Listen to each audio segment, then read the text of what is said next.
Hello class. आज का हमारा टॉपिक है एराज इन एंशिएंट इंडिया। यहाँ हम प्राचीन भारत के कुछ संवतों पर बात करेंगे, जिनमें मुख्य रूप से विक्रम संवत, शक संवत और गुप्त संवत हैं। सबसे पहले हम बात करते हैं विक्रम संवत पर। विक्रम संवत के बारे में प्रारंभ से ही बड़ा विवाद रहा है। इसके संस्थापक को लेके, जारी करने की तिथि को लेके, तो इस संबंध में हमें जो जानकारी मिल रही है साहित्यिक स्रोतों से मिल रही है, प्रशस्तियों के आधार पर भी हमें कुछ जानकारियां मिल जाती हैं, जिनके अनुसार लगभग 57 ईसा पूर्व में एक गणना प्रारंभ हुई, जिसके 3 अलग अलग नाम हमें मिलते हैं, जिनमें पहला है कृत संवत, मालव संवत और विक्रम संवत। अब यहां पर कृत, मालव और विक्रम संवत एक ही संवत के नाम है अलग अलग, या इनमें कुछ अंतर है, इस बात को समझना होगा। लेकिन सबसे पहले यह बात विशेष रूप से महत्वपूर्ण है कि विक्रम संवत को जारी किसने किया या इसका प्रवर्तक कौन था। इस संबंध में हमें जो जानकारी मिलती है उसके अनुसार लगभग 64 ईसा पूर्व में ईरान के सीस्तान प्रदेश के निवासी शकों ने उज्जैनी पर आक्रमण किया। वहां का शासक उस समय गंधर्वसेन नाम का एक व्यक्ति था, जिसे कई बार गर्दभिल्ल के नाम से भी जाना जाता है। बताया जाता है कि गंधर्वसेन या गर्दभिल्ल ने अपनी सामर्थ्य के अनुसार शकों के साथ युद्ध किया, लेकिन वो इस युद्ध में पराजित हो गया। कुछ समय बाद उसके पुत्र ने, जो बहुत पराक्रमी था, विक्रमादित्य ने शकों को पराजित कर दिया। बताया जाता है कि उस समय शकों के अत्याचार से प्रजा इतना अधिक त्रस्त हो चुकी थी कि उसने इस विजय के उपलक्ष्य में इस दिन को एक पर्व की तरह मनाया, और इस विजय के उपरांत विक्रमादित्य ने शकारी और साहसांक जैसी उपाधियां धारण की, और इसी अवसर पर विक्रमादित्य ने विक्रम संवत को भी जारी किया, जो भारत पर वैदेशिक प्रभाव के उन्मूलन का प्रतीक माना जा सकता है।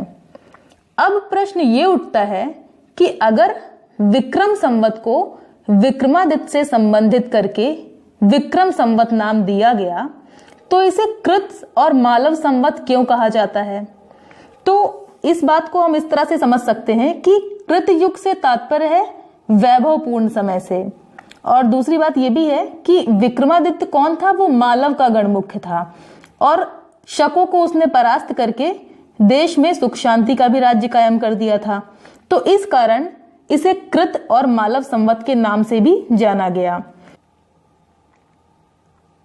तो इससे हमें यह पता चलता है कि कृत, मालव और विक्रम संवत ये तीनों 57 ईसा पूर्व में प्रारंभ होने वाले संवत थे, और ये पूर्ण रूप से अभिन्न थे। अगर बात की जाए विक्रम संवत की तिथि को लेके, तो यहां पर हमें जैन स्रोतों में कुछ जानकारी मिल जाती है। यहां पर हमें यह पता चलता है जैन साहित्य में कि महावीर के निर्वाण और विक्रम संवत के बीच में लगभग 470 वर्षों का अंतर है। तो अगर हम देखें महावीर स्वामी के निर्वाण की तिथि क्या थी, उसका समय लगभग 527 ईसा पूर्व माना जाता है। तो इस तरह से विक्रम संवत के प्रारंभ की तिथि क्या निकलेगी? हम 527 में से 470 कम कर देंगे, जो डेट हमें मिलती है वो है 57 ईसा पूर्व। तो इस तरह से इस बात की पुष्टि हो जा रही है पूर्ण रूप से यहाँ पर कि विक्रम संवत 57 ईसा पूर्व में जारी किया गया संवत था। जैन ग्रंथों के अनुसार विक्रमादित्य के उत्तराधिकारी को उसके 135वें वर्ष में शकों ने पराजित कर दिया और उसके राज्य पर अधिकार कर लिया। ऐसा बताया जाता है कि इसी विजय के उपलक्ष्य में उन्होंने अपना संवत चलाया, अर्थात शक संवत चलाया। तो इसको हम विक्रम संवत के साथ भी जोड़ के देख सकते हैं कि विक्रमादित्य ने शकों को पराजित करके विक्रम संवत चलाया। बाद में जब उसका उत्तराधिकारी हुआ तो शकों ने उसके उत्तराधिकारी को पराजित करके इस विजय के उपलक्ष्य में उन्होंने शक संवत चला दिया। तो इस प्रकार शक संवत की जो प्रारंभिक ज्ञात तिथि है वो आती है 78 ईस्वी। वो कैसे? अगर हम 135 में से 57 कम कर देते हैं तो हमें जो तिथि मिल रही है वो है 78 ईस्वी, जो कि शक संवत की निश्चित ज्ञात तिथि है। अगर बात की जाए शक संवत का प्रवर्तक कौन था, इसे किसने जारी किया था, तो यहां पर हमें शुरू से ही विवाद दिख रहा है। एक और तो हमने ये पढ़ लिया कि शकों ने विक्रमादित्य के उत्तराधिकारी को पराजित करके शक संवत जारी किया, लेकिन बहुत से ऐसे भी विद्वान हैं जिनका ये मानना है कि शक संवत को शकों ने नहीं बल्कि कुषाण शासक कनिष्क ने जारी किया था। इन विद्वानों में हमें आर.डी. बैनर्जी का नाम मिलता है, आर.के. मुखर्जी का नाम मिलता है, एच.सी. राय चौधरी और टॉमस के भी नाम विशेष रूप से उल्लेखनीय है। इन लोगों ने कनिष्क को पहली शताब्दी ईस्वी में रखते हुए इसके राज्यारोहण का जो समय बताया वो है 78 ईस्वी स्वीकार किया है। साथ ही साथ कुछ कुषाण वंशी राजाओं के अभिलेख भी हैं जिनमें अंकित तिथियों से भी इस बारे में पर्याप्त जानकारी प्राप्त हो जा रही है और स्पष्ट हो जाता है कि लेखों में जो तिथियां हैं वो शक संवत में दी गई हैं। कुषाण नरेशों की तिथियां यहाँ पर उनके अभिलेखों में हमें 3 से लेकर के 80 तक मिलती हैं। और दूसरी बात ये भी बड़ी महत्वपूर्ण है कि हर एक लेख में हमें शब्द मिल रहा है संवत या संवत्सरे, तो इससे पता चल जाता है कि जो तिथि दी गई है वो अवश्य ही उसका संबंध संवत से रहा है या शक संवत से रहा है। यहाँ पर हमने कुछ उदाहरण दिए हैं अभिलेखों के, जिनमें कनिष्क का सारनाथ अभिलेख है जो वर्ष 3 का है, अर्थात कनिष्क के राज्यारोहण के 3रे वर्ष में उसने ये अभिलेख जारी किया। तो अगर 78 में हम 3 जोड़ देते हैं तो उससे इस लेख की तिथि आती है 81 ईस्वी, और इससे पता चल जाता है कि कनिष्क का जो राज्याभिषेक हुआ था वो 78 ईस्वी में हुआ था। इसी तरह से मथुरा अभिलेख है जो वासुदेव का है, 80 वर्ष का है, तो इसकी जो तिथि निकलती है वो है 158 ईस्वी।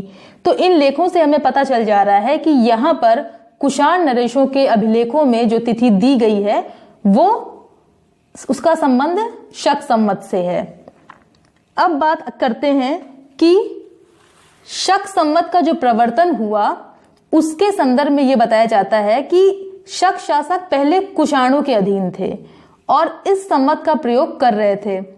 कुषाणों के पतन के बाद भी एक लंबे समय तक पश्चिम भारत में शक सत्ता स्थापित रही और लेखों में इस संवत का प्रयोग भी होता रहा। जैसे हमने यहाँ कुछ उदाहरण दिए हैं, नहपान का नासिक अभिलेख है, उसका जुन्नार अभिलेख है। यहाँ पर जो वर्ष हमें मिल रहे हैं वो क्रमशः मिल रहे हैं 42 और 46वें वर्ष में जारी किए गए। तो इससे जो इनकी डेट निकल के आती है वो लगभग 120 और 124 के आसपास निकलती है। इसी तरह एक और उदाहरण हमने दिया रुद्रदामन के जूनागढ़ अभिलेख का, जो कि 72वें वर्ष का है। तो इस लेख की जो तिथि है वो 150 ईस्वी आती है, अर्थात ये अभिलेख 150 ईस्वी में उत्कीर्ण किया गया। तो इस आधार पे ये स्पष्ट हो जाता है कि इस संवत का प्रयोग पहले से ही होता रहा, लेकिन तब इसका कोई नाम नहीं था। बाद में कनिष्क संवत को ही शक संवत या शक काल नाम दे दिया गया।